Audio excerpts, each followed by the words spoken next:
Hey, welcome. Thanks for watching my Blue-White Spirit Delver League. This is a short introduction to the deck I have played already, and wanted to share some videos of with you fine folks. This deck is based around the new call-time card Clarion Spirit. So what Clarion Spirit does is whenever you play a second spell in a turn, you get a 1/1 spirit creature. Basically a bit like Young Pyromancer, except that it triggers less often, but it triggers off more kinds of spells, and it's quite easy to trigger on the turn you play it itself, as it counts itself as the first spell on the turn, and then whatever you play afterwards triggers it. I think both Clarion Spirit and Bloodkai Berserker, which is basically the black version, which is more aggressive but doesn't produce additional bodies against removal, they both have quite a lot of potential.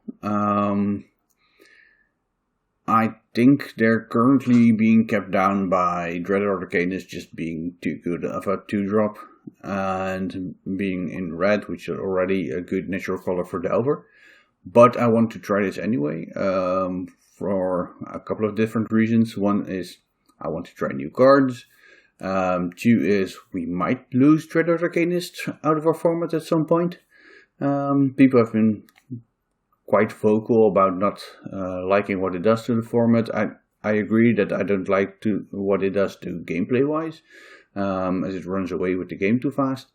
But I do think that having Delver be good in the format is always a good thing to have it keep other decks in check.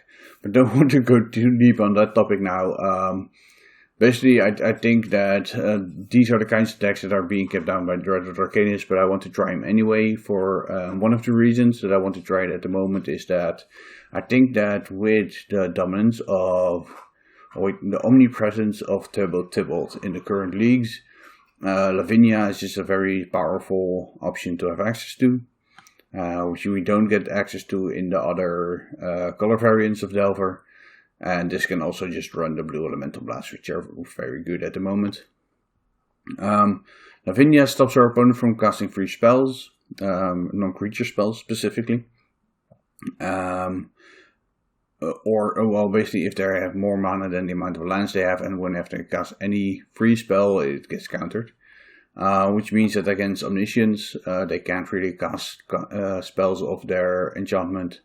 Again, with Cascade, when you get to cast spells for free, you don't get to do that, as they get countered, and that kind of stuff. It's pretty good against a number of decks, but it's just too weak overall to be a main board card, I think. But I like having access to it in the current meta. So that's a reason to try blue-white at the moment, instead of trying my blue-black brews first. And so I wanted to try this deck now. I was playing around with these kinds of decks for a while, especially because I think Clarion Spirit and Mishra's Bubble and Urza's Bubble synergize pretty well. It's very easy to, it's one of the easier ways to trigger it on the turn you play it. At turn 2 you play your Clarion Spirit and then trigger it off a Bubble.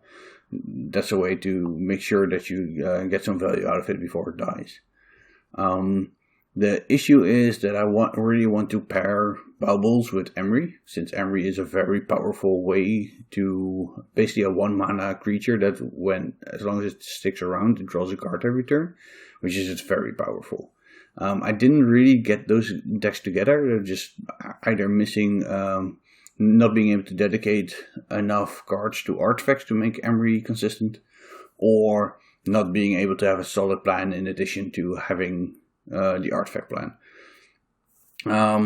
So I didn't really get there with those, but I had some ideas on, okay, we can make a spirit deck with less baubles, but the baubles felt kind of random in these decks.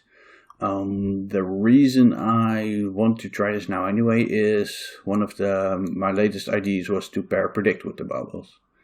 So Predict, if you know the top card of your opponent's deck, it's a 2-mana draw tool, which is just at instant speed pretty decent. But it's pretty hard to set up in these days when we don't have Sensei's Divine in top and those cards anymore. But between Mishra's Bauble, being able to look at any deck for free, and Delve of Secret, just naturally looking at the top card of your deck. We have quite a lot of ways to make sure that we hit on our predict. By doing that, I think we get a little more value of our Mishra's Baubles. And actually, that was enough for me to say, okay, let's try this. That does mean that this list is very heavy on cantrips. It's basically playing 14 draw spells and only 13 creatures. 13 creatures is also what I like to run in my other Delver decks, like Rug or Blue-Red. This problem here a bit is that I'm counting my removal creatures, let's say, as part of those 13 creatures. So 3 of these, especially these Conclave Apparitions, are more removal focused than actually pressure focused. So this list could have some issues with that. One thing is just a pet peeve of mine, something I don't know, I just really like playing, and as Moorland Hunt, I always try this card in a lot of decks. It basically never made it since I played it in Blade back in the days, but I still think it's a very unique and powerful effect to have access to. So what this card does is, for 2 mana and tapping this land, you can exile a creature card from your graveyard and make a 1/1 spirit. So whenever you flood out, you don't have anything to do with your mana, you can exchange any creature card in your graveyard for 1/1 spirits. It's very slow, but it does grind out pretty well against some decks, and just provide some extra bodies. I usually like this in Blade decks, since it gives you something to equip your Jitters or Sword of Fire and Ice to. But I just wanted something that could act as a threat in this deck. So I want to try the Moorland Hunt just more for fun than I actually think it's good. It's probably better to just have another Wasteland there. One advantage, of course, is we have more card draw, but we still hit the 13 creatures by having these double as removal. Ethereal Forager is basically like the bad Dreadhorde Arcanist, or Dreadhorde Arcanist 5/6/7 that you can play. I expect this card actually to see a lot more play if Dreadhorde Arcanist leaves our format, but as of now I like it in the non-red versions. Could include more, but I was kind of running out of room. But what I do like about Forager in this build is that's another way to make use of Mishra's Bauble. Basically using Bauble in your decks that also have threats with Dredge, with Delve, just makes it pay for 1 of the mana. I think that's more efficient when we're looking at Gurmag Angler, since that really lets you power it out for just 1 mana in the early game, and Forager is a bit more clunky than that. But I also like the synergy here. Just very soft synergy, but it's a card we want to play anyway for Spirit, and this just gives another piece of interaction with it. Other than that, we're playing 18 lands, which is kind of on the low side for Delver. I usually like 19, but that's because we only have 2 colorless lands. So normally we have 19 with 4 wastelands, and now I have a couple more wastelands. Also, because I only have 1 of these lands go naturally to the graveyard, we're more likely to end up with a couple of more lands in play, which compensates for us having 5 3-drops in this deck, where we normally only want like 3, max 4 in Delver lists. Then for the sideboard, I'm just playing this package against Turbo Tybalt. I haven't been too impressed with Turbo Tybalt myself. I've not lost to it yet. But I think it's just a very powerful deck, and having more ways to interact with it is just important, since it's just a deck that sees a lot of play at the moment. I think on average, in challenges, it's been like 20% of the metagame, and also every league I've played, I've seen one. So about 20% of the metagame sounds about right, so we just need to be prepared for that. Other than that, we have 1 card to be able to grind a bit against other slow decks, some more interaction, and a creature that's just good against other blue decks and against combo. Some more removal, since we're very light on low mana removal. I have another path here. Submerge, just because I like it as a tempo play.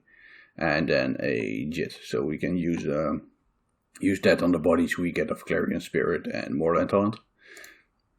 And because white doesn't really have good one-sided sweepers like volley that red gets access to. You could play Holy Light, but that's just not a good card. Like 3 mana instant non-white creatures get -1 and 10 turn, so it doesn't kill our own spirits that we get of Clarion Spirit and Moorland Haunt, but it's just so inefficient that I don't think it's worth running it, and I'd rather have the Misawa shit in my deck. And then we have 4 removal spells, 4 graveyard removal cards basically, with Grafdigger's Cage being one that's just very versatile and powerful, as it also hits decks like Elves. But you can't normally play this because of your own Dreadhorde Arcanist in the red versions of Delver. Being in this blue-white version means that we do get to play it, and I just think that's very powerful. I do only have 1, since I think it's important to have the 0 mana interaction spells, and I just like having Relic against Euro control decks, basically. I don't necessarily need more, since we're already a bit better against Euro in this list, as we have Source Closures as our removal spells. That's basically the deck. It's just a Clarion Spirit focused build, just seeing what we can do with this card. I want to try this, and I did play the League already, so what I'm going to do now is I'm going to narrate over the replays of the games I already played. I didn't really have time to record them, but I did want to play with this deck. But I think the games and matches I played in that league were interesting enough that I want to try and record my comments over it instead of playing another league. So I hope that's a variation of my videos you folks also like. It's an experiment for me. I'll just see how it goes, what is received, and please let me know if it's something you like. I get to be a bit more concise. I expect the videos to be a bit shorter, but of course I don't get the thoughts out that I had in the moment necessarily, since now I have some information, some hindsight information, but also get to one advantage that I do have now is that I could just play the games as I would play them normally, without the distraction of having to narrate them. So hopefully there's a bit cleaner play, and you'll see that as well. So that's it. I'm gonna head into game 1, which will be the next video, and I hope you folks join me for that. So, thank you.